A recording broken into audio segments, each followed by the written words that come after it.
मकर राशि वालों, स्वागत है आप सभी का मकर राशि भिंड यूट्यूब चैनल में। बंधुओं, ये दो चीजें पूरे महीने अपनी जेब में रखना, उसके बाद आपकी जिंदगी में बड़े ही चमत्कारी बदलाव आएंगे। ये दोनों चीजों को हमारे शास्त्रों में धन का केंद्र माना गया है, यानी कि जहाँ ये दो चीजें होती हैं उसके आसपास धन दौलत तो निश्चित तौर पर होती ही होती है। इसी के साथ साथ ज्योतिष शास्त्र में और लाल किताब में भी इन दो चीजों के विषय में यह कहा गया है कि ये दो चीजें जहां पर भी रहेंगी वहां माता लक्ष्मी का वास हर पल प्रतिपल रहने वाला है। कुल मिलाकर कहने का मतलब यह है कि ये दो चीजें आपके जीवन में भगवान का वरदान बनकर आएंगी, आशीर्वाद बनकर आएंगी। और यदि आपने इन दो चीजों का सही तरीके से प्रयोग करना सीख लिया, इन्हें हर पल प्रतिपल अपने पास रखा पूरे नियम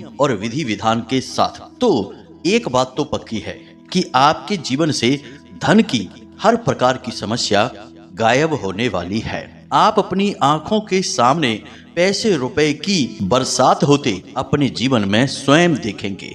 कुछ ही दिनों में आपके कर्जे चुकने शुरू हो जाएंगे, आपकी आमदनी बढ़ती चली जाएगी और दिन दूनी रात चौगनी तरक्की करते हुए आप अपने जीवन को स्वर्ग के समान सुंदर बना पाएंगे। तो जयकारा बोलो माता रानी का, जगत माई महामाई माँ भद्रकाली की जय बोलो, माता रानी के सांचे दरबार की जय बोलो। बंधुओं, अब आप यह जरूर सोच रहे होंगे कि आखिर ये दो चीजें कौन हैं और इनका काम करने का तरीका क्या है और इस बात की गारंटी क्या है कि ये दो चीजें आपके जीवन में पैसे की बरसात कराएंगी, आपके जीवन की दुख और तकलीफों को मिटा देंगी और जीवन को स्वर्ग के समान सुंदर बनाएगी। तो बंधुओं, हम आपको बता दें कि इन दो चीजों के विषय में अब तक आपको शायद इसलिए किसी ने नहीं बताया क्योंकि जो शक्तिशाली क्रियाएं होती हैं, जो सचमुच में काम करने वाली चीजें होती हैं, उनके बारे में जानते तो बहुत सारे लोग हैं, परंतु बताते इसलिए नहीं हैं क्योंकि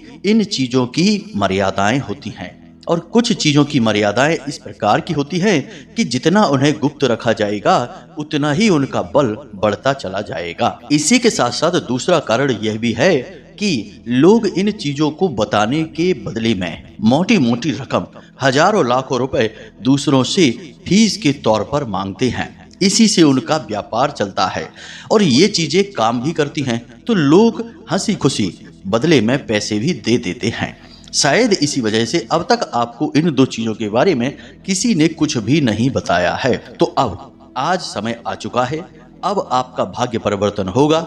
माता रानी ने आपके जीवन में बदलाव लाने के लिए एक सुनहरा अवसर आपको इस कार्यक्रम के माध्यम से दे दिया है। तो अब आपको करना यह है कि आने वाले इस सौभाग्य का, माता रानी की विशेष कृपा और आशीर्वाद का स्वागत करना है और इस कार्यक्रम को अंत तक पूरे मन के साथ और भक्ति भाव के साथ देखना है। क्योंकि बंधुओं, जब दिव्य शक्तियां हमारा साथ देने के बारे में सोचती हैं और हमारे जीवन में बदलाव लाने के लिए हमारे जीवन में कुछ विशेष परिस्थितियों का निर्माण करती हैं, किसी विशेष व्यक्ति को माध्यम बनाकर भेजती हैं, तब यह हमारा धर्म बनता है कि हम इन बातों को समझें, इनकी गहराई, इनके महत्व और इनके प्रति अपने मन में भाव भी रखें। क्योंकि ये दिव्य शक्तियां हैं, इनकी कृपा बड़े भाग्यवान लोगों को प्राप्त हो पाती है और जो अभागे, दुर्भाग्यशाली या यूं कहे कि मूर्ख लोग होते हैं जो इन बातों को नहीं समझते हैं,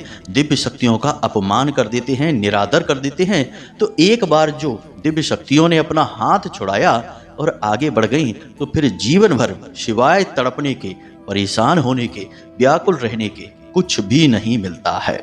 इसीलिए बंधु, हम आपसे कह रहे हैं कि आपको इस कार्यक्रम को अंत तक अवश्य देखना है। माता रानी की इस कृपा और आशीर्वाद का सम्मान अवश्य करना है। ऐसी गलती या यूं कहें कि पागलपन या मूर्खता मत करना कि इस कार्यक्रम को बीच में ही छोड़कर चले गए। अब एक और बात यहाँ पर हम बता दें आपको कि हम सारी बातें आपको नियम, विधि विधान और संस्कारों के साथ बताने वाले हैं। तो हो सकता है कि कार्यक्रम थोड़ा सा लंबा हो जाए, परंतु आपको पूरे धैर्य का परिचय देना है और शांति के साथ मन में भाव रखते हुए इस कार्यक्रम को देखना है। बिल्कुल भी चंचलता नहीं, व्याकुलता नहीं और जल्दबाजी नहीं। यदि आप कोई दूसरा कार्य कर रहे हैं तो ऐसे में इस कार्यक्रम को ना देखें। काम को समाप्त करने के बाद ठंडे दिमाग से, फुर्सत से इस कार्यक्रम को देखें, क्योंकि यह कार्यक्रम आपके जीवन को बदलने की दम रखता है। और ऐसे महत्वपूर्ण और ज्ञानवर्धक कार्यक्रम रोज रोज नहीं बनते हैं। दिव्य शक्तियों की कृपा और आशीर्वाद से ही ऐसे कार्यक्रमों का निर्माण होता है। तो ऐसे में तो आप कम से कम समय निकाल ही सकते हैं। अब यदि इतने पर भी आपको हमारी बातें समझ नहीं आ रही हैं, आपको लगता है कि फटाफट से चीजों के बारे में बता देते हैं और जल्दी से उपयोग के तरीके समझा दें, यानी कि अभी भी आपके मन में जल्दबाजी और चंचलता का भाव है, तो हम आपसे कहेंगे कि आपके लिए यह कार्यक्रम नहीं बना है। इसे इसी समय छोड़कर आप जा सकते हैं। कॉमेडी वीडियो देखिए या फिर गली मोहल्ले में नुक्कड़ पर बैठकर गप्पे हाँकिए, आपके लिए वही ठीक रहेगा। अभी आप ज्ञान प्राप्त करने के लिए तैयार नहीं हुए हैं। तो उम्मीद है बंधुओं कि आप हमारी बातें, हमारी भावनाएं सब समझ चुके हैं। कार्यक्रम में अंत तक अवश्य ठहरेंगे। जिन्हें सचमुच में कुछ करना है वे तो निश्चित तौर पर रुकेंगे। तो चलिए बंधुओं, माता रानी को याद करते हैं और इस कार्यक्रम की शुरुआत करते हैं, क्योंकि यही सबसे शुभ और सर्वोत्तम शुरुआत होती है। तो कमेंट बॉक्स में पूरे भक्ति भाव के साथ माता रानी को याद करते हुए लिख डालिए, जय माँ भद्रकाली कृपा करो, जय माँ लक्ष्मी कृपा करो। माता रानी की आपके ऊपर पूरी कृपा होगी, हमें पूर्ण विश्वास है। इसी के साथ साथ बंधुओं, आप यदि इस चैनल कार्यक्रम पर पहली बार आए हैं तो आप इस चैनल को सब्सक्राइब करना बिल्कुल ना भूलें, क्योंकि YouTube पर सबसे श्रेष्ठ और सचमुच में कार्य करने वाला जो ज्ञान है वह हम आपके लिए लेकर आते हैं, जो हमारे निजी जीवन के अनुभवों पर आधारित होता है, माता भद्रकाली की अनुभूतियों पर आधारित होता है और गहरी साधनाओं में प्राप्त विशेष ज्ञान और मार्गदर्शन से सराबोर होता है। यानी कि ज्ञान की पराकाष्ठा और चरम सीमा और शुद्धता यहीं पर आपको मिलेगी। बाकी लोग हमको नकल कर करके तो उल्टे सीधे तमाम कार्यक्रम बनाते ही रहते हैं। शुद्ध ज्ञान चाहिए आपको तो आप इस चैनल को इसी समय सब्सक्राइब कर लें और हमारे और माता रानी की दिव्य परिवार के सदस्य बन जाएं। चलिए बंधुओं, जल्दी से चैनल को सब्सक्राइब करते हैं, फिर आगे बढ़ते हैं। तो बंधुओं, अब ध्यान से सुनिए। जीवन में यदि कहीं तकलीफ है, दुख दर्द परेशानियां हैं, तो एक बात तय है कि जरूर कहीं ना कहीं किसी न किसी प्रकार से खामियां भी हैं। कुछ न कुछ ऐसी बातें हैं जो आपके जीवन में इन नकारात्मक चीजों को आकर्षित कर रही हैं। याद रखिए कि जीवन में जो दुख तकलीफ और परेशानियां होती हैं वे बीमारियों की तरह होती हैं। अगर हमारे शरीर में कोई बीमारी है तो निश्चित तौर पर हमारी जीवन शैली, हमारे खान पान और हमारे व्यवहार में कहीं ना कहीं कुछ न कुछ खामी जरूर है। तो हमें उन खामियों को मिटाना होगा, तब बीमारी से मुक्ति प्राप्त होगी। वरना केवल इलाज लेने मात्र से तो कुछ समय की राहत मिलेगी, फिर वैसी ही स्थिति बन जाएगी। कहने का मतलब यह है कि आपको अपने जीवन को पूर्ण रूप से शुद्ध और सकारात्मक करना होगा, फिर आपके ऊपर चीजें और क्रियाएं और भगवत कृपा कार्य करना शुरू करेगी। अब आप यह कैसे करेंगे, जरा ध्यान से सुनिए। आपको अपने जीवन में 3 नियम हैं जो हमेशा अटल विधान के रूप में मानकर चलने चाहिए, जिससे आपके जीवन में शुद्धता का भाव उत्पन्न होने लगता है, नकारात्मकता कमजोर पड़ने लगती है। तो वे 3 कार्य कौन से हैं, जरा ध्यान से सुनिए। सबसे पहला कार्य कि आपको अपना स्वभाव कुछ इस प्रकार का बनाना है कि आपकी बातों में, आपके व्यवहार में, आपके चाल चलन में बड़ा ही विनम्र और प्रेमी स्वभाव उत्पन्न हो जाए। आपके मन में और आपके जीवन में कितनी तकलीफें चल रही हैं, यह आपकी समस्या है, आपको उससे जूझना होगा। दुनिया पर क्रोध करने से, चिड़चिड़ापन दिखाने से, उल्टी सीधी बातें बोल देने से आपका कुछ भला नहीं होगा, बुरा ही होगा। दुनिया आपकी ओर नकारात्मकता ही भेजेगी, यानी कि गलत भाव गलत चीजों को ही आकर्षित करेंगे। यानी स्वभाव पर नियंत्रण, यह आपको बहुत जरूरी है, सीखना ही चाहिए। आपके स्वभाव में 3 बड़ी कमियां हैं। पहली कमी कि आप जिससे जुड़ते हैं बहुत जल्दी भावुक हो जाते हैं और दिल से रिश्ता बना लेते हैं, यह पहली कमी है। किसी से भी इतनी जल्दी दिल का रिश्ता नहीं बनाते हैं, अपने राज, अपनी भविष्य की योजनाएं नहीं बताते हैं।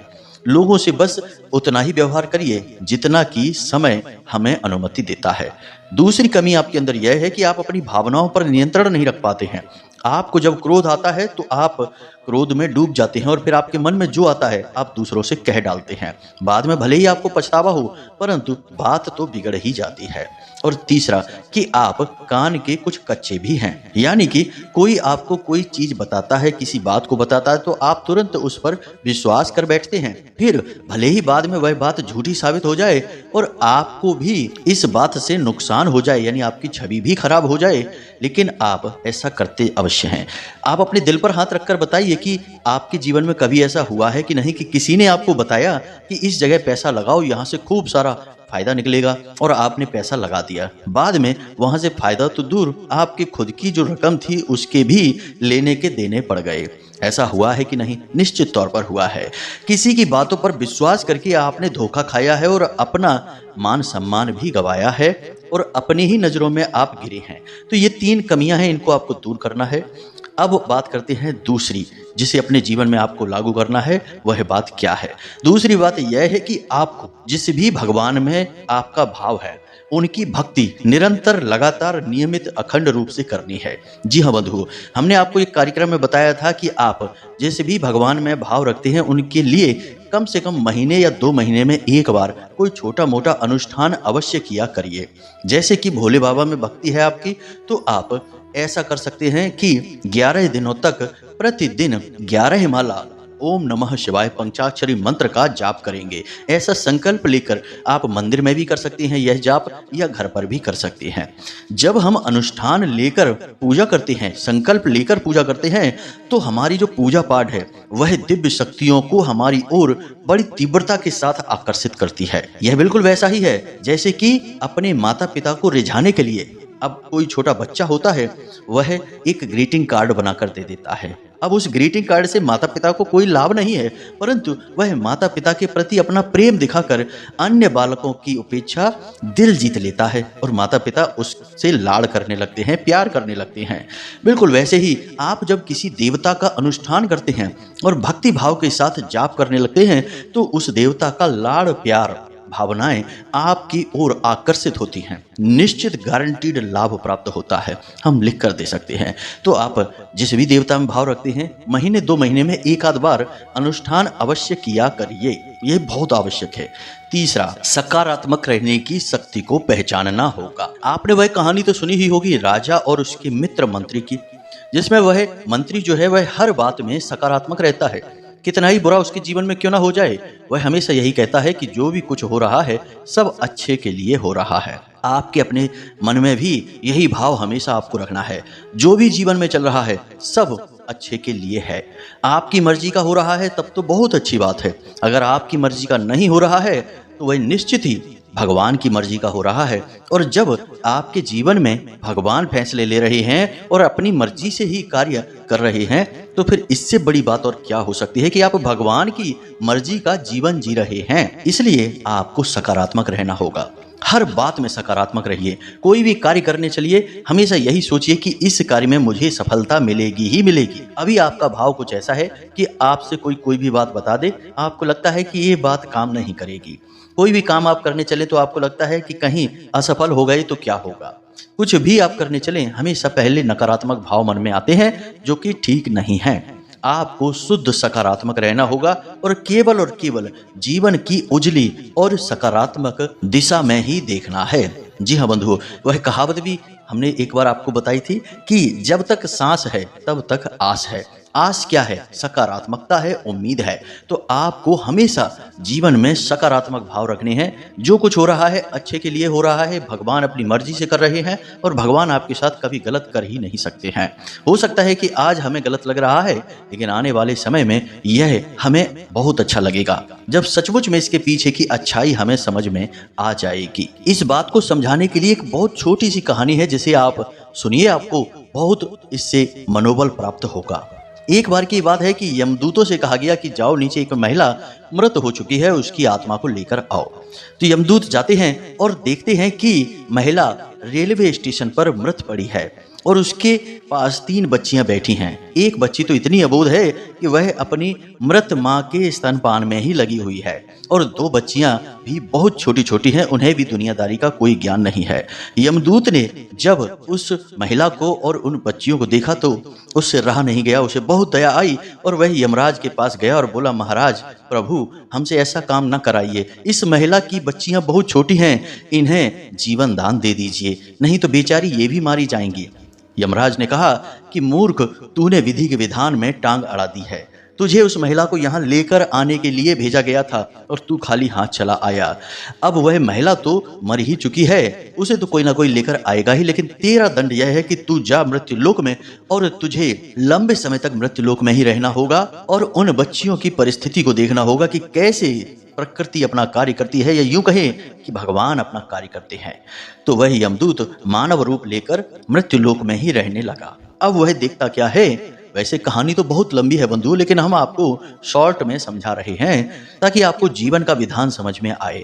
तो अब वह देखता क्या है कि उस मृत महिला के पास भीड़ इकट्ठी हो जाती है और एक दंपत्ति उस अबोध बालिका को उठा लेते हैं, जो कि उस शहर के बहुत रईस इंसान थे, लेकिन उनके पास कोई बच्चे नहीं थे, यानी कि वे संतानहीन थे। उस बच्ची को देखते ही उस महिला के मन में मातृत्व उमड़ जाता है और वह उस बच्ची को उठाकर अपने सीने से लगा लेती है। इसी प्रकार उसी भीड़ में एक संत भी खड़े थे, उनके मन में भी भाव उत्पन्न होते हैं, तो एक बच्ची को संत अपने साथ रख लेते हैं और उसे ईश्वर का ज्ञान देना शुरू कर देते हैं। ठीक इसी प्रकार उस राज्य के मंत्री के पास यह खबर पहुंचती है कि एक औरत की 3 बच्चियां रेलवे स्टेशन पर हैं। 2 बच्चियों को तो लोगों ने गोद ले लिया, एक रह गई है, तो मंत्री जी उस छोटी सी बच्ची को गोद ले लेते हैं।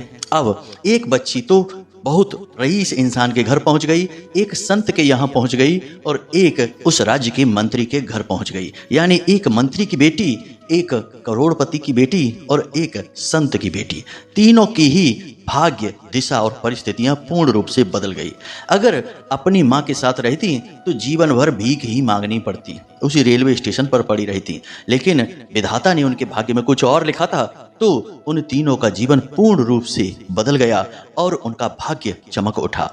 ईश्वर इसी प्रकार कार्य करते हैं। एक और जहां पीड़ाएं जीवन में आती हैं तो हम रोने लगते हैं, लेकिन जब उन्हीं पीड़ाओं के माध्यम से जीवन में हमारे सौभाग्य के दरवाजे खुलते हैं और हमें कुछ बहुत बड़ा हासिल होता है तो हम हंसने लगते हैं। हम भगवान के विधान को समझ नहीं सकते, तो फिर नकारात्मक रहने से कोई लाभ नहीं है, सकारात्मक रहिए तो जीवन में कष्ट बड़ी जल्दी जल्दी कट जाते हैं। उम्मीद है बंधुओं कि यहाँ तक आपको सब कुछ समझ में आ गया है कि कैसे आपको अपने जीवन में सकारात्मक रहना है और अपने जीवन की दिशा को और दशा को पूर्ण रूप से शुद्ध बना लेना है। साथ ही साथ छोटे छोटे कुछ और कार्य भी हैं जिन्हें आपको भूल कर भी नहीं करना चाहिए। जैसे कुछ लोग समाज में होते हैं जो हमेशा बुराइयां करते रहते हैं, शिकायतें करते रहते हैं, हर बात में कमी निकालते रहते हैं। ऐसे लोगों से आपको कोसों दूर रहना चाहिए। इन लोगों की बातें अच्छी जरूर लगती हैं कि हर एक की बुराई कर रहे हैं, मजा आ रहा है, लेकिन असल में ये लोग भयंकर नकारात्मक होते हैं। ये खुद तो जीवन में कुछ नहीं कर पाते हैं, जो इनके साथ रहने लगता है उसके जीवन की नैया को भी डुबाने का कार्य करते हैं। ऐसे लोगों से आपको कोसों दूर रहना चाहिए। इसी के साथ साथ आपको धार्मिक ग्रंथों का अध्ययन करना चाहिए, उनके पीछे के भाव को समझना चाहिए, कहानियों की तरह नहीं, उनकी गहराइयों को समझना चाहिए, सत्संग और प्रवचन भी करने चाहिए। बंधु, इन सब से चित्त शुद्धि होती है और जीवन में मुक्ति का मार्ग खुलता है। इन सारे कार्यों को करने के बाद आप तैयार हो चुके हैं कि अब माता लक्ष्मी आपके जीवन में पधारेंगी और हमेशा के लिए स्थापित और विराजमान हो जाएंगी। अब आप जो भी कार्य करेंगे आप उसमें कामयाब होते चले जाएंगे। अब हो सकता है कि कुछ लोग यहाँ पर ये कहें कि इतने सारे लोग करोड़पति होते हैं, क्या वे सब यह सब करते रहते हैं? क्या पैसे वाले लोग जो जीवन में सुख भोग रहे हैं वे सभी इसी तरह रहते हैं?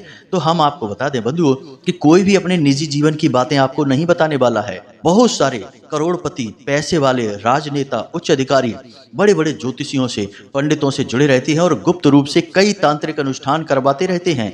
कभी आपको नहीं बताएंगे, अपने नाम में परिवर्तन कराते हैं, अपनी कुंडलियां दिखाते हैं, हाथ में रत्न वगैरह धारण करके रखते हैं, रुद्राक्ष वगैरह धारण करके रखते हैं।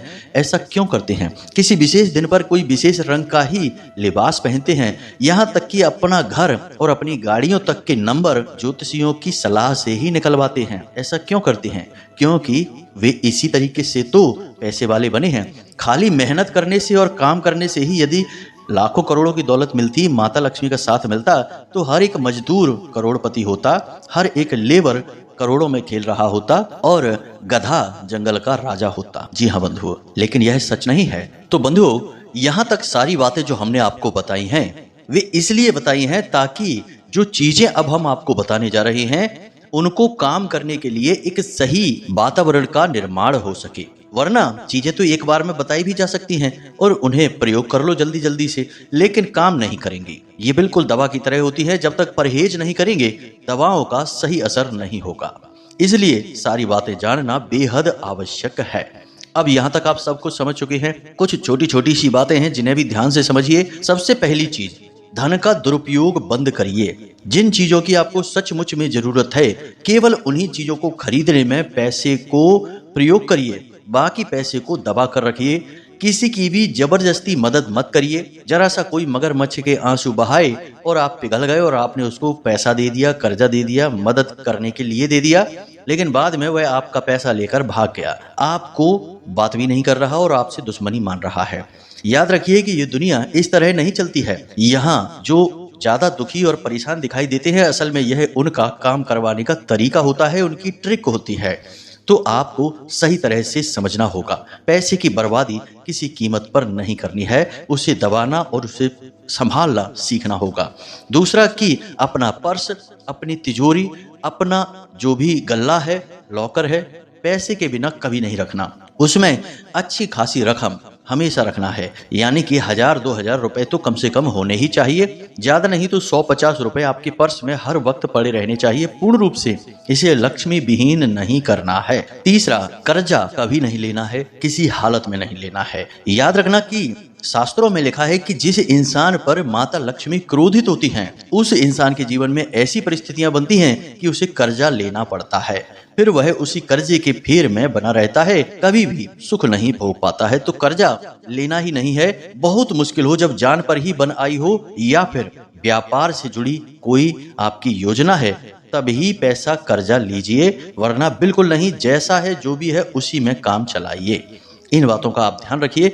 अब ध्यान से सुनिए, दो चीजों के बारे में हम आपको बता रहे हैं। ये चीजें बहुत दिव्य और 100% काम करने वाली हैं। अब तक कोई ऐसा हमें मिला ही नहीं जिसने कहा हो कि इन चीजों ने काम नहीं किया है गुरुजी। तो ध्यान से सुनिए। आपको गुरुवार के दिन पीपल का एक पत्ता लेकर आना है। जी हाँ बंधुओं, पीपल का पत्ता उसके डंठल के समेत लेकर आना है, यानी डाली पर जहां वो लगा हुआ है वहां से उसे तोड़ना है। तो डंठल के साथ पीपल के पत्ते को आपको लेकर आना है। फिर उस पत्ते को आपको गंगा जल से साफ करना है। पहले साफ स्वच्छ जल से साफ करना, फिर गंगा जल उसके ऊपर छिड़कना, फिर उसके ऊपर थोड़ा सा इत्र लगाना है आपको। इत्र यानी कि खुशबू, जो भगवान के लिए प्रयोग की जाती है उन्हें इत्र कहा जाता है। तो इत्र लगाना है थोड़ा सा आपको। उसके बाद आपको उस पत्ते पर सफेद रंग की जो सिंदूर है, स्याही नहीं सिंदूर, उस सिंदूर से श्रीम लिखना है। जी हाँ बंधुओं, श्रीम लिखना है। उसके बाद उसे आप रात भर के लिए अपने पूजा घर में रखा छोड़ दीजिए। उसके बाद अगले दिन आपको उस पत्ते को लेना है और आप जहां भी काम करते हैं, चाहे आपका ऑफिस है, आपका व्यापार है, दुकान है, बिजनेस है, तो एक ऐसी कुर्सी या गद्दी तो होगी ही जहां आप बैठते होंगे। उस गद्दी में अपने नीचे उसे रखना है आपको, पैरों के पास नहीं। यानी कि कुर्सी है तो जो आप कुर्सी पर बैठते हैं, बैठक है, आपको उस कुर्सी पर रखना है। यानी कि एक गद्दी होगी, उस गद्दी के नीचे रखना है। सीधे पत्ते पर ही नहीं बैठना है, उस पत्ते को आपको गद्दी के नीचे रखना है और उसके ऊपर आपको बैठ जाना है, यानी उसे ढक कर रखना है। अगले गुरुवार तक आपको उस पत्ते को रखना है।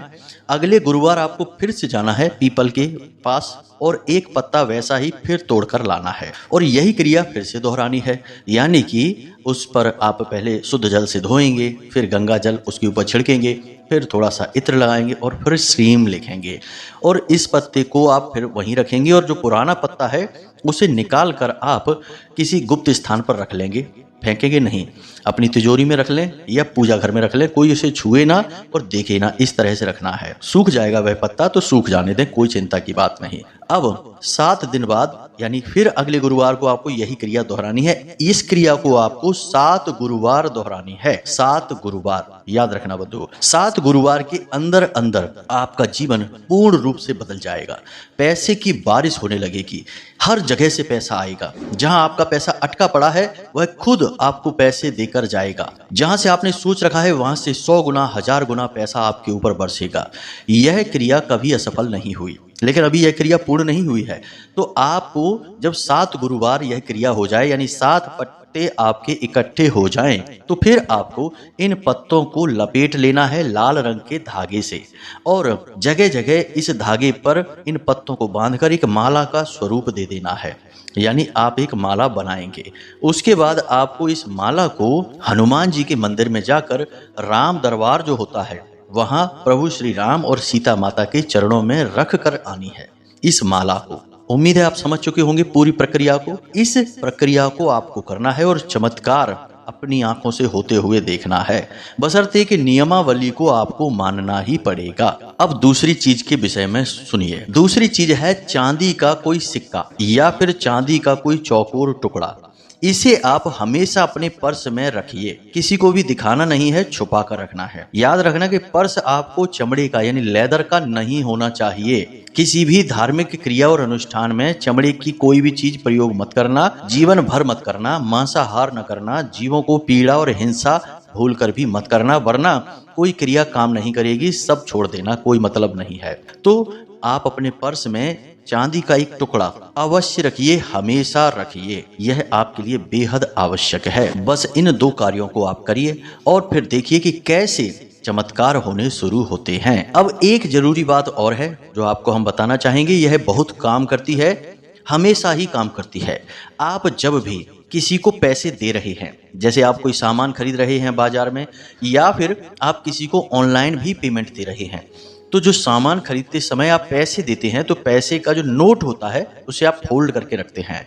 पहली बात तो सिक्के कभी किसी को आप बाजार में सामान खरीदते समय दें ही ना। सिक्के आपको मिल जाए तो उन्हें ले अवश्य लें, लेकिन उन्हें कभी देना, क्योंकि सिक्कों में माता लक्ष्मी की शुद्ध ऊर्जा का वास माना जाता है, तो उन्हें आप किसी को भी ना दें।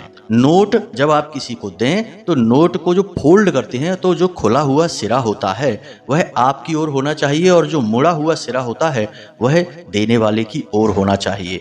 और साथ ही साथ मन में यह 1-2 बार जरूर बोलें 708 यानी 708 अनंत होकर वापस आना। यह 1-2 बार बोल दे, यह उस जाते हुए धन से आप कह रहे हैं, यह चीज कार्य करती है, यकीन मानिए। आपको 1-2 बार यह बोल देना है 708 अनंत होकर वापस आना।